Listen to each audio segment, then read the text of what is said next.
In this video, I'll be discussing iteration over a sustained time as an element of authentic e-learning, particularly within social work education.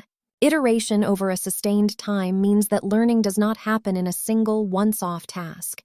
Instead, students return to the same idea, project, or skill multiple times over weeks or even months.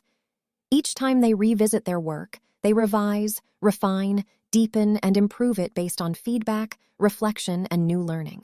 In essence, it is about growth over time. Rather than submitting one final assignment and moving on, students draft their work, receive feedback, reflect on that feedback, revise their work, and then resubmit or continue building on it. This process mirrors real-world professional practice, especially in social work, where assessment, intervention, and reflection are ongoing processes.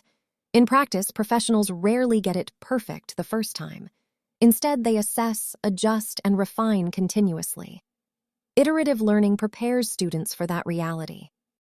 To better understand iteration, let's look at some practical activities that illustrate this element. The first example is progressive case study development. In this approach, students engage with a case over multiple stages. They might begin with an initial assessment, then move into risk analysis, and later develop an intervention plan. Each stage builds on feedback from the previous one. This fosters deeper engagement and allows students to see how professional reasoning evolves over time. The second example is bi-weekly reflective journals.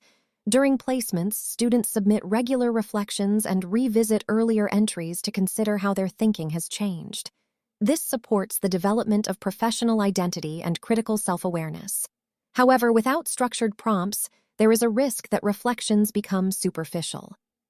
The third example is peer feedback cycles. Students draft an assignment, receive structured feedback from peers, revise their work, and then submit a refined version. This strengthens critical thinking and accountability. However, for this to be effective, students need guidance on how to provide constructive, meaningful feedback.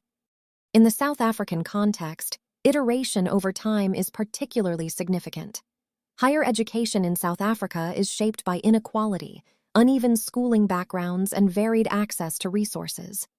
Many students enter university underprepared through no fault of their own.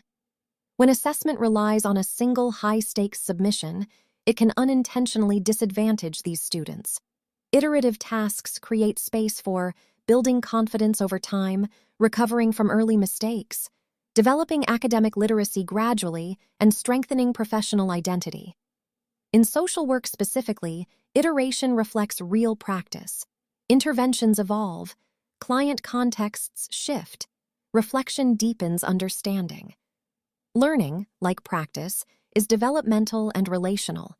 This alignment makes iteration not only pedagogically sound, but professionally authentic.